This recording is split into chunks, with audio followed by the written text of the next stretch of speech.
Olá, tudo bem? José Antônio Milagre, advogado e perito especialista em direito digital, crimes cibernéticos e criptoativos. Seja bem-vindo ao meu canal.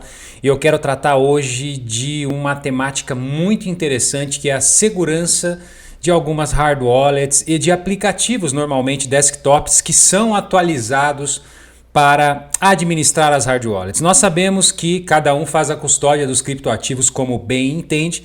Nós sabemos que existem as soft wallets, nós temos os plugins de navegadores, nós temos as cold wallets, as hard wallets, que seriam hardwares, dispositivos e que mantêm a chave privada segura para que você acesse os seus fundos que não estão na carteira, mas estão na blockchain, são acessados a partir dos fundos, onde você deve preservar a seed, as palavras, evitando que isso seja recuperado por fraudadores.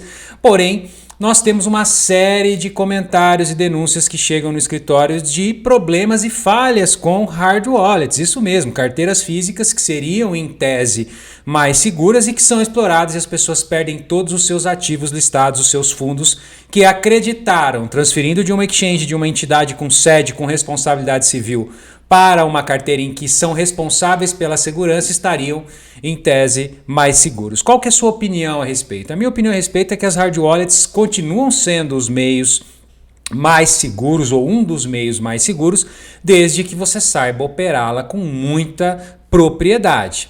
Pessoas que não têm intimidade com hard wallets e não vêm querer dizer que é simples demais, etc., recomendamos que inicie com uma exchange ou especificamente com uma carteira via software, aplicativo, para maior facilidade. Agora, se você já tem um conhecimento apropriado, capacitou os treinamentos, aí sim você pode utilizar uma hard wallet. Agora, o que não se descarta como jurídico especializado na área é que também essas carteiras apresentam problemas, sumiço de fundos, malwares, códigos maliciosos, eventualmente engenharia reversa, malwares embutidos em sistemas que você baixa acreditando que está atualizando, fazendo o upgrade da sua hard wallet. E tudo isso passa por uma conscientização de segurança da informação. Se você não tem conscientização de segurança da informação, você está propenso a conectar a sua soft ou a sua hard wallet em uma aplicação suspeita, um DApp, ou ativar uma API indevidamente, ou instalar um código malicioso que vai conseguir fazer o screen overlap, vai fazer o controle remoto da sua aplicação a partir do momento em que executada a senha, digitado o PIN, e aí a sua segurança cai por terra mesmo. Então não adianta, não há segurança que resista à ignorância humana. São vários fatores que devem convergir. O seu conhecimento e também as estruturas, as ferramentas, como no caso as hard wallets. Mas não se descarta algumas aplicações com códigos maliciosos, razão pela qual a gente sempre recomenda, e eu aqui não estou patrocinado por ninguém, que você busque hard wallets que são referenciadas, recomendadas. O que pode acontecer e tem acontecido é um belo dia você abrir a sua hard wallet e ter um contato com o banner, ou fez a atualização dela, tem contato com o banner de um token específico, etc. Ou na própria hard wallet um link de upgrade, quando você clica nesse link de upgrade você atualiza um aplicativo e seus fundos somem. São diversos motivos, causas, e não pode-se aqui, sob pena de cometer um crime, uma gravidade, falar quais são as causas. Isso se dá numa perícia técnica. Então, diante de um processo em que você, que já tinha custodiado seus criptoativos numa hard wallet, eles desaparecem, são transferidos ou somem, vários fatores precisam ser investigados. Por isso que a gente sempre recomenda preservar os equipamentos, preservar todos os contatos, preservar todas as provas, as máquinas utilizadas, porque ali são importantes elementos que serão vistoriados e periciados para que a gente possa entender o que aconteceu. Foi um código externo, foi um malware, foi uma engenharia social, foi uma conexão com uma DApp, ou aparentemente isso indica um código da própria hard wallet, o que pressupõe que internamente isso já veio desenvolvido de certa forma para lesar determinados usuários. Existem várias formas de ataques, várias técnicas, e só a perícia técnica no caso concreto é que vai dizer.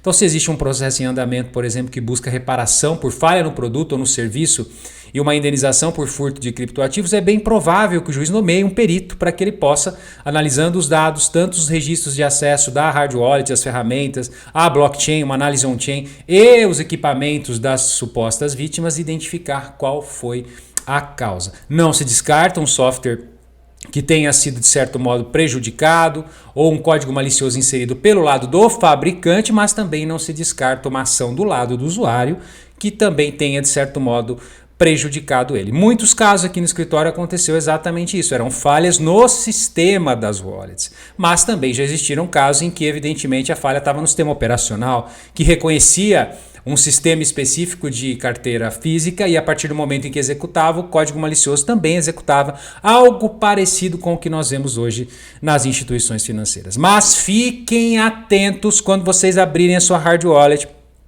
e vocês receberem links, mensagens para atualização, mensagens para upgrade, mensagens para ganhar alguma criptoativo ou comprar criptoativos, ou mesmo que no portfólio de tokens da sua hard wallet já esteja uma cripto estranha. Isso pode significar uma subversão para te prejudicar. Vou dar um exemplo prático para vocês aqui. Olha só que interessante, isso aqui são alguns tokens listados por um cliente numa hard wallet qualquer e de repente ele recebe lá algumas GRAP Token. GRAP Token recebe 35 mil GRAP Token e na descrição da token, claim rewards, ou seja, solicite aí o seu prêmio, solicite a sua recompensa. Isso aparece no próprio aplicativo, né, no próprio sistema. E olha lá, já aparece um link aqui também. Percebam que difere um pouquinho dos demais tokens que estão colocados. Se a gente vai fazer uma perícia na blockchain, uma análise on-chain, houve ali um furto de bitcoins e os bitcoins aqui no caso foram furtados para um endereço que está fazendo hold, ou seja, não existe nada ainda para identificar. Mas olha que interessante aqui quando a gente está falando de Ethereum, né? Então a gente está analisando as transações de Ethereum dessa carteira, que foi totalmente furtado, uma carteira física, e nesse momento, olha que interessante, a gente percebe que há 2 dias atrás a pessoa transferiu da Binance para essa carteira, ok? Até aí tudo bem, entrou com dinheiro especificamente nessa carteira, e posteriormente aqui uma série de tokens que foram transferidos também. Se a gente vai olhar essa série de tokens, como são tokens que não são nativos, não vai apresentar aqui, mas no padrão ERC20, aí Smart Contract, a gente tem exatamente, olha que interessante. Então a carteira recebeu vários tokens da Binance, olha lá que interessante, vários tokens da Binance, foi recebendo 7 dias, 6 dias, 4 dias atrás um airdrop de Graph GRT Token. Olha lá, recebeu GRT Token 35 mil, aqui 35 GRT Token. Se você vai analisar esse token, né, clica lá no contrato do token para analisar efetivamente, aparentemente aqui, você vê que é um token válido, aparentemente você pode até no CoinMarketCap verificar os comentários, não tem comentários de scam, etc. Não existe nada de errado com o contrato, com o código-fonte, né? O contrato está aqui, eventos. Aqui normalmente teria alguns comentários sobre scam, etc. Aqui você não vê nenhum comentário aparentemente ligado a scam. Então, aparentemente, realmente esse é o token, o GRT Token aqui, o The Graph Token. GRT é um token que existe, etc.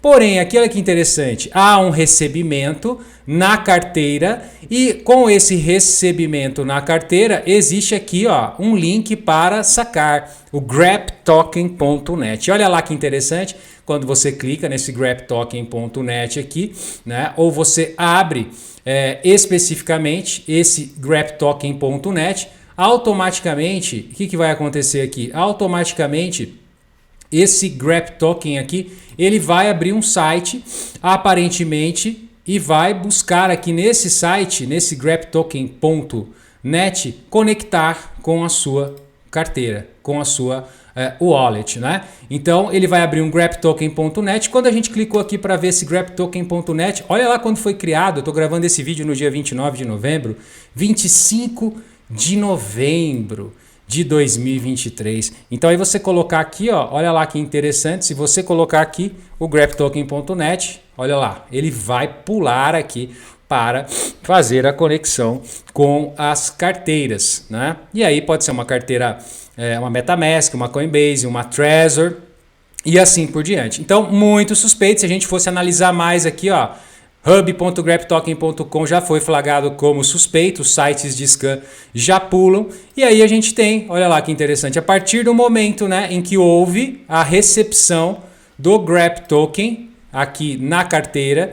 Nós temos outros caminhares aqui da blockchain, nós temos outros, vamos aqui ver, outros elementos a partir dessa recepção aqui na carteira, que foi considerada a carteira suspeita. Então tá aqui, ó. A partir do momento em que entrou o Grep Token aqui, que é um token, não dá para falar que o token é scam, mas ele pode estar sendo utilizado por um site fraudulento, né? E a partir daí eu tenho as entradas e aí começa a ter as saídas, olha lá. Então sai todos os tokens, o furto acontece, Matic, Maker, Chainlink, Pendle, o Grep Token também, Aave Token, Applecoin, Uniswap, Immutable e Ludium. E aqui a gente tem até Ethereum. Se a gente for na transação nativa aqui, ó, tá tudo em Ethereum, né? 2.998 Ethereums. Então, o que pode ter acontecido aqui? Isso vai ser analisado com base em uma perícia para verificar se houve um recebimento na hard wallet e efetivamente a pessoa clicou para recuperar isso e acabou conectando a sua hard wallet num contrato e dando permissões de withdrawal, de saque, rapando todos os fundos, ou se existiu ali um banner, um pop-up, uma atualização de sistema que fez com que ela fosse direcionada para esses tokens ou para esse serviço e também tivesse os seus fundos efetivamente roubados.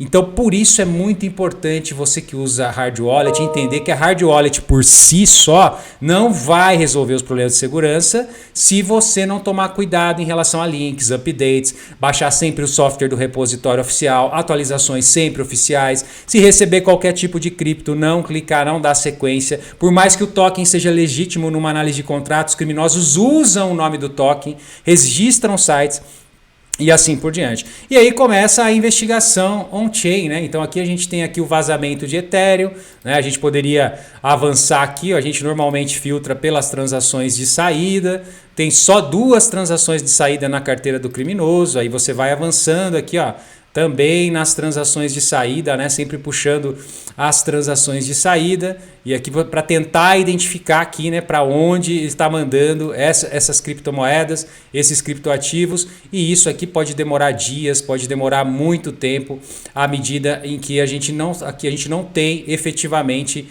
um tempo específico para identificar eventualmente alguma exchange aqui que esteja ligada a essas transações aqui, que foram as transações de saída. A gente olhou uma transação, poderia olhar outra transação aqui, ó, e aí seguindo os endereços de output aqui, a gente tentar, né, identificar uma exchange responsável.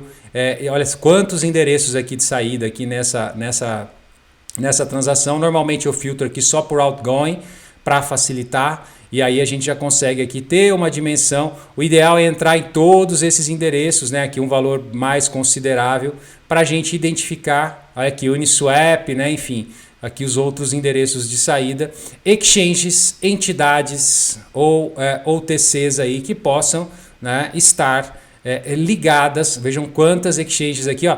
E olha que interessante aqui, ó.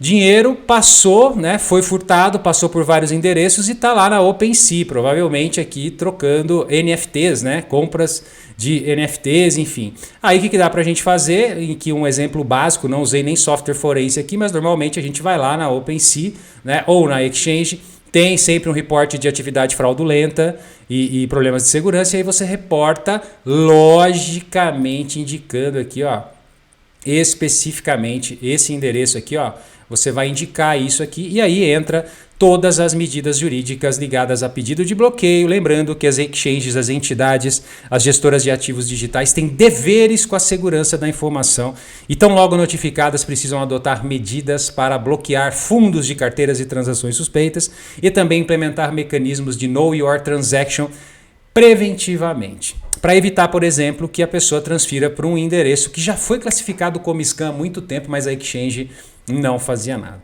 Portanto, fique atento. Se você tem uma hard wallet, teve algum problema de furto, fraude, roubo com seus criptoativos, não digitou senha, não fez nada, ou verificou uma mensagem atenta, fazer uma perícia no equipamento é fundamental. Um rastreio de cripto para verificar se ela está passando por exchanges que podem ser responsabilizadas. E aí sim, a adoção de medidas jurídicas específicas visando a responsabilização. Por outro lado, se você é OTP, se você é exchange, tem efetivamente uma acusação neste sentido de fraude, falha com a sua ferramenta, com a sua aplicação. Lembre-se que você tem o ônus da prova, artigo 14, artigo 6º, então você vai precisar tecnicamente demonstrar que você não deu causa. Vale muito então uma perícia que reúna todas as informações, logs, demonstre a robustez, a auditoria do seu sistema, que não existe tela, que não existe nenhum screen overlap, que não foi nenhum reporte, para que então, diante de uma perícia judicial que vai ser decisiva na formação do entendimento do juiz, você tenha aí então um resultado técnico favorável.